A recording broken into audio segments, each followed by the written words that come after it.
Assalamualaikum warahmatullahi wabarakatuh. Selamat pagi. Kita bertemu kembali di mata pelajaran kewirausahaan kelas 11. Pada pagi hari ini kita akan belajar bersama mengenai hak atas kekayaan intelektual atau HAKI. Mungkin baru pertama kali kalian mendengar HAKI atau hak kekayaan intelektual. Nah, mari kita belajar bersama apa itu HAKI. HAKI merupakan hak yang dimiliki seseorang atau sekelompok orang yang berkaitan dengan ide dan karya. Manfaat HAKI yaitu melindungi kekayaan intelektual yang dihasilkan manusia seperti teknologi, pengetahuan, seni, sastra, lagu, karya tulis, karya gambar, dan lainnya. Nah, mungkin kalian menyukai salah satu bidang tersebut, mungkin kalian bisa menyelamatkan karya yang kalian punya dengan cara mengajukan HAKI kepada lembaga tertentu untuk melindungi karya kalian agar tidak terjadi plagiatisme atau karya kalian tidak ditiru oleh orang lain. Nah, coba kalian perhatikan gambar berikut. Dapat sebuah gambar di mana ada disclaimer copyright. Ini merupakan salah satu contoh terkait dengan bagaimana kita melindungi karya kita dari orang lain agar tidak terjadi plagiatisme atau peniruan.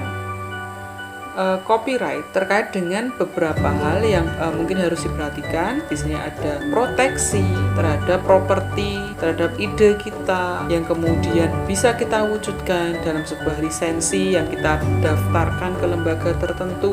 Dari lisensi atau sertifikat yang kita dapat itu bisa melindungi kita secara hukum dan melindungi ciptaan kita agar tidak digunakan semena-mena oleh orang lain.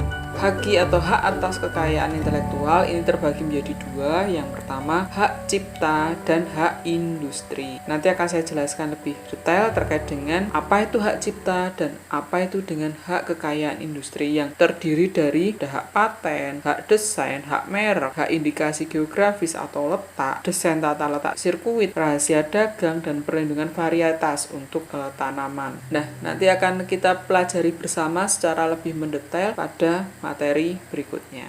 Hak cipta yang merupakan bagian dari hak atas kekayaan intelektual atau HAKI ini memiliki pengertian hak bagi pencipta untuk mengumumkan dan memperbanyak karya cipta. Mungkin kalian punya karya kalian banggakan. Nah, kalian bisa mengenalkan karya kalian kepada orang lain bahwa ini loh karya saya. Kalian harus mengenalkan itu agar orang lain mengenal bahwa produk itu atau karya itu adalah ciptaan kalian. Hak yang didapatkan oleh pencipta antara lain hak ekonomi dan hak moral, di mana hak ekonomi atau manfaat ekonomi dari suatu ciptaan yang kita buat ini misalnya seperti kita bisa mengenalkan kepada orang lain, kita bisa memberikan lisensi kepada orang lain terkait dengan karya kita, mungkin kita bisa memasarkan karya kita sehingga kita mendapatkan penghasilan dari karya yang kita ciptakan. Sedangkan untuk hak moral itu adalah merupakan hak yang melekat pada diri pencipta dan tidak bisa dihilangkan. Pemegang hak cipta ini memiliki hak moral bahwa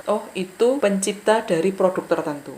Terkait dengan hak cipta, ini terdapat beberapa hak eksklusif yang dimiliki oleh pencipta. Antara lain, pencipta mempunyai hak untuk mengumumkan karyanya, memperbanyak karyanya, menerjemahkan karyanya, mengadaptasi karyanya ke dalam bentuk yang lain, menjual karya, bisa menyewakan karyanya kepada orang lain dengan perjanjian tertentu, membuat produk turunan, atau misalnya karya tersebut masih bisa dikembangkan. Nah, itu bisa dibuat oleh si penciptanya. Di mana hak eksklusif ini hanya dimiliki oleh penciptanya saja. Misalnya, kalau kalian membuka YouTube, mungkin kalian pengen mendownload lagunya. Nah, lagu tersebut kalian gunakan untuk membuat konten. Nah, di mana di YouTube ini nanti akan ada filtrasi atau filter yang secara otomatis bahwa memiliki atau melindungi hak cipta, sehingga lagu tersebut tidak bisa dengan semudah itu digunakan oleh orang lain.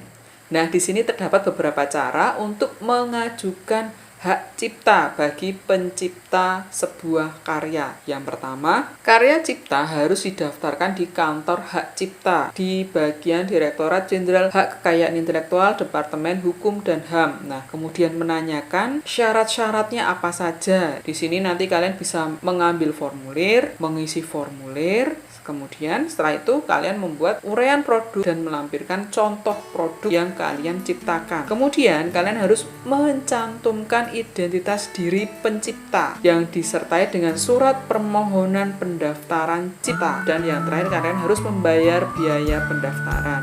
Nah, demikianlah penjelasan saya mengenai hak atas kekayaan intelektual yang kita bahas, yaitu mengenai hak cipta. Untuk hak kekayaan industri akan kita bahas pada pertemuan selanjutnya. Untuk menambah wawasan kalian, mungkin kalian bisa melakukan searching atau browsing di internet. Kalian mencari apa itu hak cipta, bagaimana bentuknya. Kemudian kalian juga bisa mencari beberapa contoh gambar maupun lagu maupun objek-objek di internet terkait dengan hak cipta. Jika kalian masih belum paham dengan materi, silakan kalian menghubungi saya melalui grup. Untuk pertemuan kali ini saya cukupkan sekian. Terima kasih. Selamat pagi. Assalamualaikum warahmatullahi wabarakatuh.